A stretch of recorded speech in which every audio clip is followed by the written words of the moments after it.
India that is Bharat shall be A union of states, ये article 1 constitution का कहता है। मोदी जी कहते हैं हम इंडिया का नाम बदल देंगे। 900 टाइम्स इंडिया का नाम कॉन्स्टिट्यूशन में आया है। ये किसी के पिता की देन नहीं है, ये बाबा साहब डॉक्टर भीमराव अंबेडकर के द्वारा कॉन्स्टिट्यूशन में इंडिया लिखा गया है। इंडिया का नाम बदलने की कोशिश बीजेपी वालों कतई मत करना, वरना पूरा देश तुम्हारे खिलाफ सड़कों पे खड़ा हो। इस देश की सत्ता पर और अरुणाचल प्रदेश की सत्ता पर वो लोग काबिज हो गए हैं जो इस देश के अमन और चैन को बिगाड़ना चाहते हैं, जो बांटो और राज करो की नीति करना चाहते हैं। हम इनको कभी सफल नहीं होने देंगे। हम अमन से रहना चाहते हैं, भाईचारे के साथ रहना चाहते हैं, एकता के साथ रहना चाहते हैं। जब मैं अरुणाचल प्रदेश आ रहा था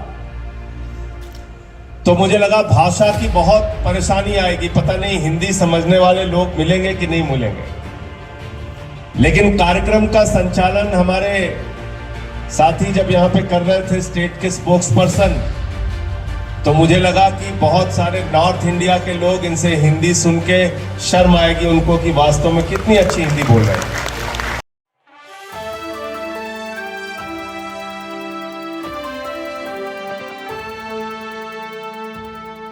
आज के कार्यक्रम का संचालन कर रहे हमारे साथी का, जिनकी हिंदी सुन के मैं हैरान रह गया, वास्तव में बता रहा हूं। मुझे बड़ी प्रसन्नता हुई जब मैं अरुणाचल प्रदेश आ रहा था तो मुझे लगा भाषा की बहुत परेशानी आएगी, पता नहीं हिंदी समझने वाले लोग मिलेंगे कि नहीं मिलेंगे। लेकिन कार्यक्रम का संचालन हमारे साथी जब यहां पे कर रहे थे, स्टेट के स्पोक्स पर्सन, तो मुझे लगा कि बहुत सारे नॉर्थ इंडिया के लोग इनसे हिंदी सुन के शर्म आएगी उनको कि वास्तव में कितनी अच्छी हिंदी बोल रहे हैं। और मैं यहां पे जो अपनी नृत्य कला का प्रदर्शन किया हमारी बच्चियों ने, उनको भी बहुत हृदय से बधाई देना चाहता हूं। हमारा अरुणाचल जो गीत आप गा रही थी यहां पे, मैंने पूछा स्टेट प्रेसिडेंट साहब से तो उन्होंने बताया कि ये अरुणाचल की खूबसूरती के बारे में, उसकी अच्छाई के बारे में डॉक्टर हजारिका साहब के द्वारा लिखा गया जो गीत है उसको यहां पे ये लोग गा रही थी। मैं आप सबको हृदय से बधाई देना चाहता हूं, शुभकामनाएं देना चाहता हूं। सूर्य का पहला प्रकाश अगर इस प्रदेश के ऊपर पड़ता है तो यह प्रकाश हमेशा आपको उन्नति की ओर ले जाए, यह प्रकाश हमेशा आपको विकास की ओर ले जाए, यह प्रकाश हमेशा आपको खुशहाली की ओर ले जाए, यह प्रकाश हमेशा आपको शांति, अमन और भाईचारे की ओर ले जाए। ऐसी मेरी प्रभु से कामना है, ईश्वर से कामना है। कितना खूबसूरत प्रदेश है। 26 से ज्यादा मेजर ट्राइब्स यहां पे रहते हैं और 100 सब ट्राइब्स यहां पे रहते हैं। इतनी विविधता, इतनी डाइवर्सिटी, इतने तरह के लोग इस एक प्रदेश में रहते हैं। यही असली भारत है। यूनिटी इन डाइवर्सिटी हमारी पहचान है। विविधता में एकता भारत की विशेषता है। लेकिन दुर्भाग्य से इस देश की सत्ता पर और अरुणाचल प्रदेश की सत्ता पर वो लोग काबिज हो गए हैं जो इस देश के अमन और चैन को बिगाड़ना चाहते हैं, जो बांटो और राज करो की नीति करना चाहते हैं। हम इनको कभी सफल नहीं होने देंगे। हम अमन से रहना चाहते हैं, भाईचारे के साथ रहना चाहते हैं, एकता के साथ रहना चाहते हैं। और मैं तो ये बार बार कहता हूं कि ये देश कैसे चलेगा। ये देश चलेगा बाबा साहब डॉक्टर भीमराव अंबेडकर के संविधान से। ये देश नरेंद्र मोदी और खांडू के फरमान से नहीं चलेगा, ये भारत के संविधान से चलेगा। बाबा साहब डॉक्टर भीमराव अंबेडकर, कितना अच्छा, कितना खूबसूरत संविधान लिखा उन्होंने। और आर्टिकल 1 लिखा पार्लियामेंट के अंदर। हम लोग उसको जब गए तो हमने उस पर शपथ लिया। आर्टिकल 1 कॉन्स्टिट्यूशन का कहता है, India that is Bharat shall be A union of states. ये आर्टिकल 1 कॉन्स्टिट्यूशन का कहता है। मोदी जी कहते हैं हम इंडिया का नाम बदल देंगे। 900 टाइम्स इंडिया का नाम कॉन्स्टिट्यूशन में आया है। ये किसी के पिता की देन नहीं है, ये बाबा साहब डॉक्टर भीमराव अंबेडकर के द्वारा कॉन्स्टिट्यूशन में इंडिया लिखा गया है। इंडिया का नाम बदलने की कोशिश बीजेपी वालों कतई मत करना, वरना पूरा देश तुम्हारे खिलाफ सड़कों पे खड़ा होगा।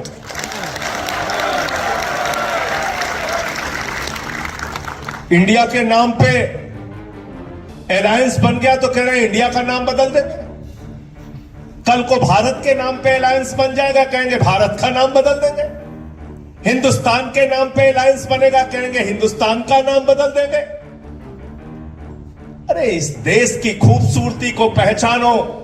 हम इस देश को इंडिया भी कहेंगे, भारत भी कहेंगे, हिंदुस्तान भी कहेंगे, क्योंकि कश्मीर से लेकर कन्याकुमारी तक भारत एक है, इंडिया एक है, हिंदुस्तान एक है। इसको बांटने की कोशिश कभी मत करना। और एक बात और याद रखना कि ये आपको स्टेट के नाम पे, लैंग्वेज के नाम पे, कल्चर के नाम पे बांटना चाहते हैं। और हम अपने कल्चर के हिसाब से, अपने रिलीजन के हिसाब से, अपने स्टेट के हिसाब से, अपनी डाइवर्सिटी के हिसाब से जीना चाहते हैं और मिलकर रहना चाहते हैं। अगर 100 से ज्यादा सब ट्राइब और 26 से ज्यादा ट्राइब्स यहां पर एक साथ मिलकर रह सकते हैं, तो नरेंद्र मोदी जी बताओ 140 करोड़ लोग, वो चाहे हिंदू हो, वो चाहे मुसलमान हो, वो चाहे सिख हो, वो चाहे ईसाई हो, वो चाहे बौद्ध हो, 140 करोड़ लोग हिंदुस्तान के एक साथ मिलकर क्यों नहीं रह सकते? आओ अरुणाचल प्रदेश के लोगों से ये बात सीखो और पूरे देश में इसको बताओ।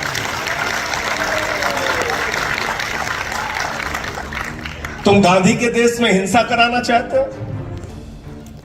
तुम बापू के देश में गोडसे की विचारधारा को फैलाना चाहते हो? तुम इस देश को बांटना चाहते हो? क्या हो रहा है? पिछले 5 महीने से हम मणिपुर के अंदर, मणिपुर चल रहा है, घरों की आगजनी हो रही है, धार्मिक स्थलों को जलाया जा रहा है, लोगों की हत्याएं की जा रही हैं, महिलाओं को निवस्त्र करके टहलाया जा रहा है, उनके साथ गैंगरेप किया जा रहा है। और मैं तो हैरान था, कई दिन तक मुझे अच्छे से नींद नहीं आई, रात में नींद टूट जाती थी जब मैंने पढ़ा कि एक कारगिल का योद्धा जिसने कारगिल के युद्ध में हिस्सेदारी ली थी, उस कारगिल के योद्धा ने कहा, मैंने इस देश की रक्षा तो की लेकिन अपनी पत्नी की रक्षा नहीं कर पाया। मैंने उसके बाद देश की पार्लियामेंट के अंदर मणिपुर की हिंसा के खिलाफ आवाज उठाई, मोदी ने मुझे सस्पेंड कर दिया। मैंने कहा एक नहीं 1000 बार सस्पेंड करोगे तब भी मणिपुर के लिए न्याय मांगता रहूंगा। तुम्हारी इन बदर भुर्तियों से डरने वाले नहीं। 5 महीने से देश का एक हिस्सा जल रहा है, वहां हिंसा हो रही है और हमारे देश के प्रधानमंत्री के मुंह से एक शब्द नहीं निकलता। वो चुनाव की रैलियां कर रहे हैं। मैंने बचपन में पढ़ा था कि रोम जल रहा था, नीरो बंसी बजा रहा था, आज मणिपुर जल रहा है, नरेंद्र मोदी चुनावी रैली कर रहा है।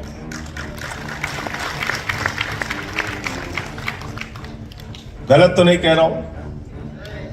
गलत तो नहीं कह रहा हूं? तो इसलिए आपसे कहना चाहता हूं, अगर आम आदमी पार्टी के सच्चे सिपाही हो आप लोग, और आज इतनी बड़ी तादाद में 2 महीने के प्रयास में, अगर राजेश शर्मा जी के प्रयास से, अगर हमारे स्टेट प्रेसिडेंट के प्रयास से, अगर हमारे साथियों के प्रयास से इतनी बड़ी तादाद में आप लोग इकट्ठा हुए हैं, तो आप सब बधाई के पात्र हैं। अरुणाचल प्रदेश में परिवर्तन आप लोग करेंगे, आम आदमी पार्टी के लोग करेंगे।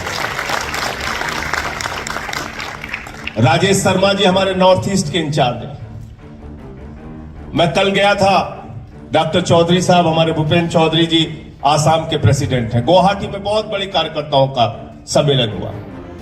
और इतने छोटे से स्टेट में जहां 16 लाख की आबादी है, जहां इतना बड़ा एरिया है, एक एक एरिया 800 किलोमीटर की दूरी पर है, उस स्टेट के अंदर 2 महीने के प्रयास में अगर हमारे यामराज जी इतनी बड़ी सभा कर पा रहे हैं, आप लोग सारे लोग मिलकर इतनी बड़ी सभा कर पा रहे हैं, तो ये आम आदमी पार्टी के लिए बहुत बड़े गौरव की बात है, प्रसन्नता की बात है। आप सबको इस तरह से बधाई देना चाहता हूं। लेकिन कुछ दुख था इनके मन में। मुझसे कह रहे थे कि यहां चुनाव होता है तो लोग पैसे बांटते हैं, चुनाव होता है तो शराब बांटते हैं, चुनाव होता है तो छोटी मोटी जरूरतें पूरी कर देते हैं और सरकार बना लेते हैं, चुनाव जीत जाते हैं। यह हमारे लोकतंत्र के लिए बहुत दुर्भाग्य की बात है। यह बहुत ही दुर्भाग्यपूर्ण है कि लोग पैसे देके टिकट खरीदते हैं पार्टियों का, उसके बाद लोगों का वोट खरीदते हैं, और जब विधायक बन जाते हैं, मंत्री बन जाते हैं, मुख्यमंत्री बन जाते हैं, तो 5 साल तक उस प्रदेश को लूटने का काम करते हैं, भ्रष्टाचार करने का काम करते हैं। और दुर्भाग्य से मित्रों यही हो रहा है अरुणाचल के साथ। आपके पहाड़ बेचे जा रहे हैं, आपकी माइंस बेची जा रही है, आपका कैरियर बेचा जा रहा है, आपका भविष्य बेचा जा रहा है, आपका राशन बेचा जा रहा है, आपका एजुकेशन बेचा जा रहा है, आपकी सड़कें बेची जा रही हैं। हम लोग 2 वक्त की रोटी खाते हैं और अरुणाचल प्रदेश के नेता सड़क खाते हैं, बिजली खाते हैं, पानी खाते हैं, स्कूल खा लेते हैं, पूरा का पूरा स्कूल खा लेते हैं, माइंस खा लेते हैं, कोयला खाते हैं, कोयला खाते हैं, खाते नहीं खाते बताओ? खाते हैं ना? अगर इनके करप्शन पे रोक लगाना है तो आम आदमी पार्टी जैसी ऑनेस्ट पार्टी यहां पे आपको लानी पड़ेगी। आम आदमी पार्टी की जिस दिन सरकार बनेगी, इन बेईमानों का सारा धंधा बंद हो जाएगा, क्योंकि इस पार्टी का जन्म हुआ है करप्शन के खिलाफ लड़ने से। अन्ना जी का आंदोलन चल रहा था, केजरीवाल साहब, हम लोग पूरा देश एक साथ निकल के हम लोगों ने कहा करप्शन के खिलाफ एक कानून बना दो, करप्शन के खिलाफ एक कानून बना दो। सरकार ने कहा कानून बनाना है तो विधानसभा में आओ, कानून बनाना है तो लोकसभा में आओ। और इस चुनौती को अरविंद केजरीवाल के नेतृत्व में देश की जनता ने स्वीकार किया और 10 साल के अंदर आप लोगों के कृपा और आशीर्वाद से केजरीवाल जी ने अपनी मेहनत से आम आदमी पार्टी को राष्ट्रीय पार्टी का दर्जा दिलाने का काम आप सबके साथ किया। बहुत बहुत बधाई के पात्र। और यह परिवर्तन देश के हर हिस्से में हो रहा है। इतनी भीड़ तो पहले दिल्ली में नहीं इकट्ठा होती थी जितनी अरुणाचल में आज इकट्ठा हुई है। तो जब आप लोग इस लोकतंत्र को बचाने के लिए, अरुणाचल प्रदेश को बचाने के लिए, इस खूबसूरत प्रदेश को बचाने के लिए काम करेंगे, निष्ठा और ईमानदारी के साथ काम करेंगे, तो लोगों को एक ही बात समझाना है। आज तुमको ये 5,000 रुपए दे रहा है, आज ये वोट मांगने वाला कैंडिडेट आपको 20,000 रुपए दे रहा है, 10,000 रुपए दे रहा है, दारू की बोतल दे रहा है, मुर्गा खिला रहा है, लेकिन जिस दिन ये जीत जाएगा आपके बच्चों के एजुकेशन को बेचने का काम करेगा, अरुणाचल प्रदेश के हॉस्पिटल्स को, सड़क को, स्टेडियम को बेचने का काम करेगा, अरुणाचल प्रदेश के फ्यूचर और भविष्य को बेचने का काम करेगा।